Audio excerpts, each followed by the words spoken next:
Isang araw may gagawin tayong plancha.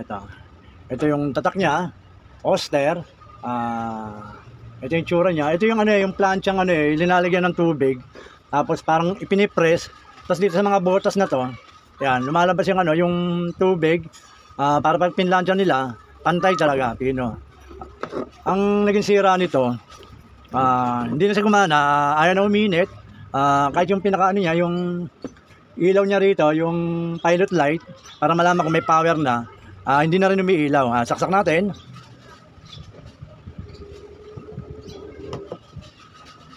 Yan. On. Ito kasi yung ikutan niya para sa yung para sa init niya ito. Ayan kahit balik-balik natin, wala, hindi umiilaw yung pinaka pilot light niya. Kaya hindi na nila magamit. Ang gagawin natin paklasin natin, tingnan natin kung may problema tong cordon o doon na sa loob. Tanggal natin saksak.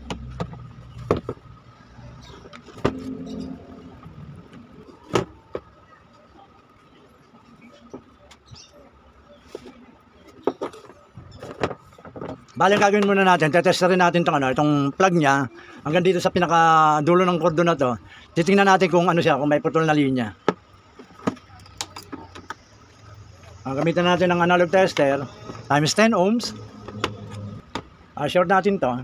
Tingnan natin kung may contact yung tester. Ayan, meron naman. Ayun, gumagalaw yung yung needle niya. Tester rin natin dito sa isang linya. Tapos hanapin natin dito kung meron siyang contact.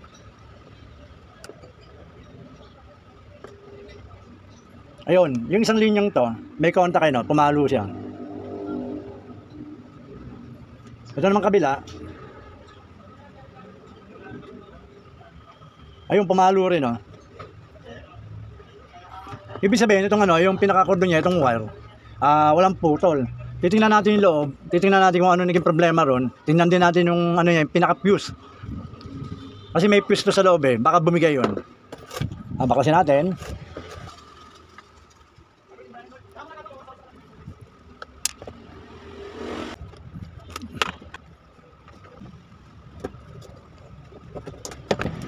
Ito yung loob niya Ito yung pinaka-heater niya itong parting to. Kasi ito yung dalawang linya ng ng heater. Yan, line 1, line 2. Tapos itong itong nakatakip na to. Ito yung fuse. Ayan, yan, may putol Putol na siya. Ayun, dito siya nakakapit. Ito, ayan, magkasama yan. Ang nangyari, siya, kinalawang. Kaya naputol na. Kaya hindi nga siya magkakaroon ng power tong pinaka-heater niya. Hindi nga siya iinit. At hindi rin siya iilaw kasi ito yung linya niya. Ayan. Tapos pag inikot itong pinaka niya, yung temperature niya para sa init, kumokonekta siya rito. Kaya hindi nga magkakaroon ng ilaw kasi naputol tong linyang to. Yan. Yung ilaw niya kasi, itong linya niya nandito sa pinaka-heater. Papunta dyan. Para malaman natin kung ito lang ang sira, ang gagawin natin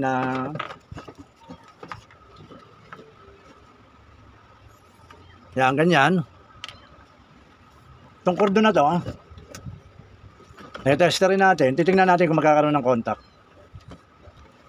Ilalagay natin dito yung itong pinaka-test prod. Yan, ganyan. Ngayon titingnan natin, pagdidikitin natin itong dalawang to, titingnan natin kung papalo siya. Ayun Nakita nyo yung pinaka-tester niya, analog tester. Nagkaroon siya ng contact Yan. Ibig sabihin, ito lang naging problema niya, naputol to. Natanggal na yung yung pinaka-contact niya rito. Kaya nawalan siya ng power, nawalan siya ng resistance, kaya hindi na gumana. Bali, ang gagawin natin, itong contact na to, nakikita nyo to, tsaka to, yan, pagdidikitin uli natin yan. Ang gagawin natin dyan, hihinangin natin, pagsasamahin uli natin, para magamit ulit ito ng may-ari. Ito, may liha tayo, ayan, magaspang yung liha. Ang gagawin natin ito, pakikintabi natin to. Yan. Tatanggalin natin yung yung pinakakalawang niya. Tsaka ito. Yan. Para ano, magkaroon ulit siya na, para kumapit pala yung ano, para kumapit yung ano, yung gagamitin natin panghinang.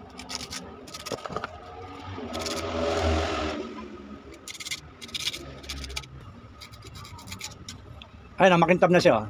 Bali ito naman, ganun din ang gagawin natin. Tatanggalin natin yung kalawang, pakikintabin natin para kapit na kapit yung ano, yung pinakatingga niya.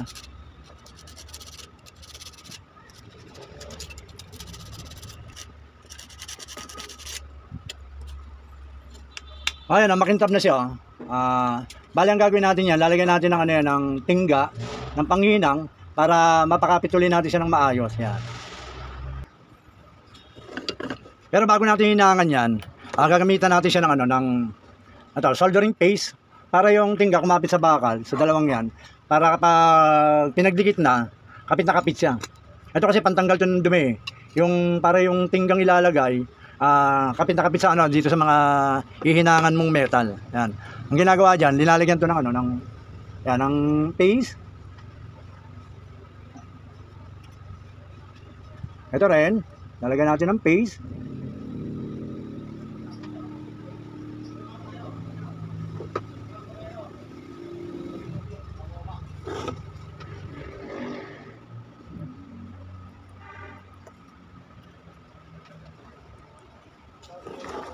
Tsaka natin lalagyan ng tingga, hihinangan natin. Ito muna.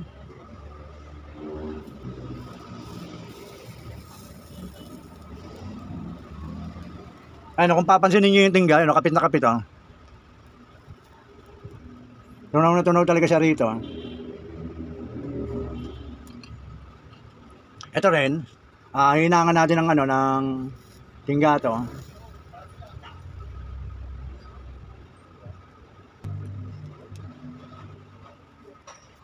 Kaya kumapit na yan, yung pinakatingga niya. Bali, ang gagawin natin ngayon, ito, pagdidikitin na natin.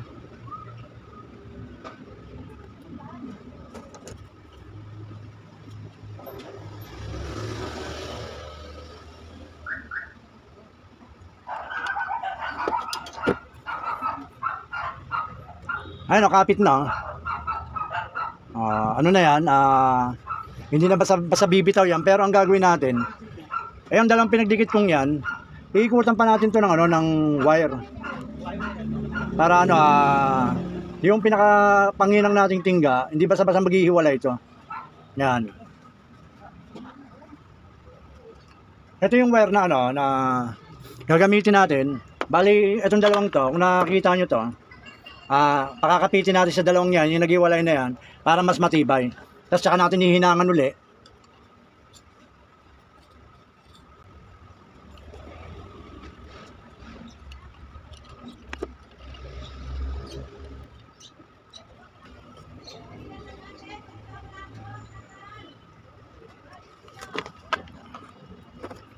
Ano, yung wire na nilagay ko, pinayakap ko sa dalawang metal na contact na yan, para ano, mas lalo siya matibay, hindi siya basta-basta matatanggal uli.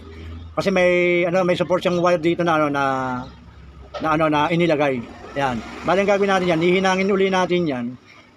Lalagyan uli natin ng soldering paste para talagang kapit na kapit.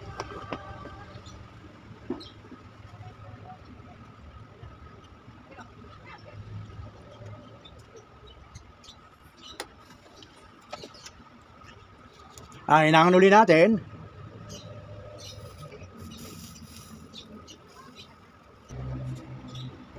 Kung pagmamasdan nyo, mas lalong tumibay.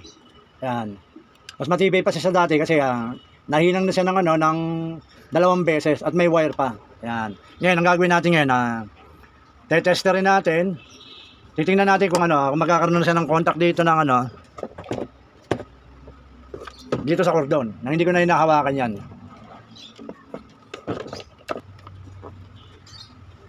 Dito sa plug.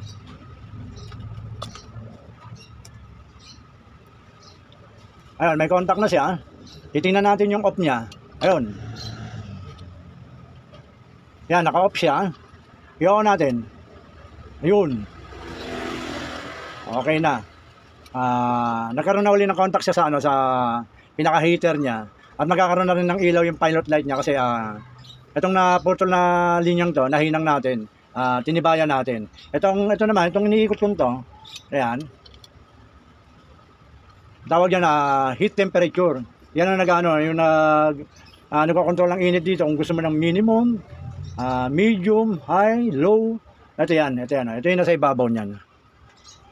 Ito yan. Itong iniikot na to, dito siya nakakapit. Yan. Bali ang gagawin natin ngayon bubuhin na natin siya, titingnan natin kung gagana na siya, kung iinit na uli.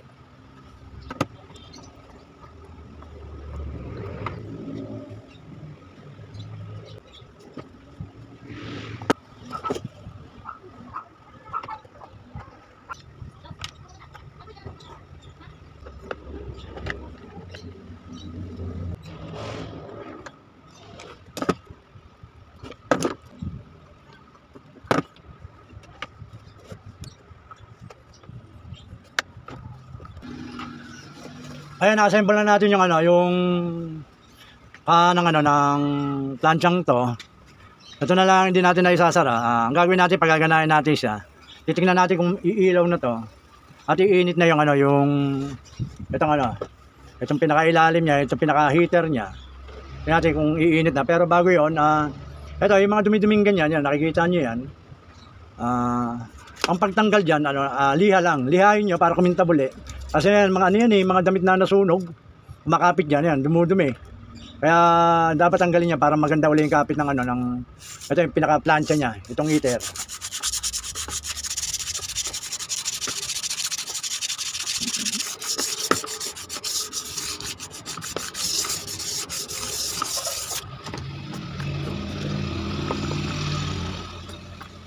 Kaya kumintab siya, nawala na yung mga itim-itim niya.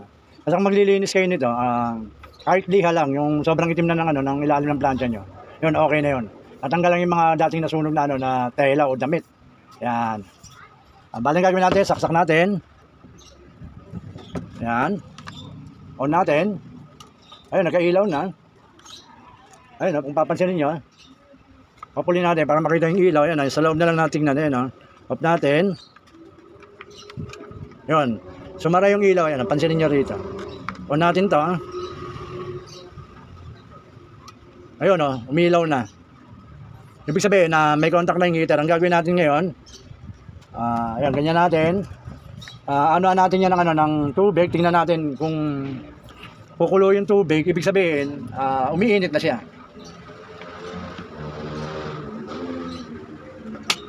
Ayan natin yung tubig. Ayun,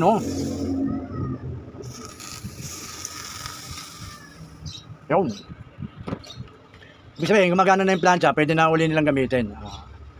Sige, tanggal natin yung saksak.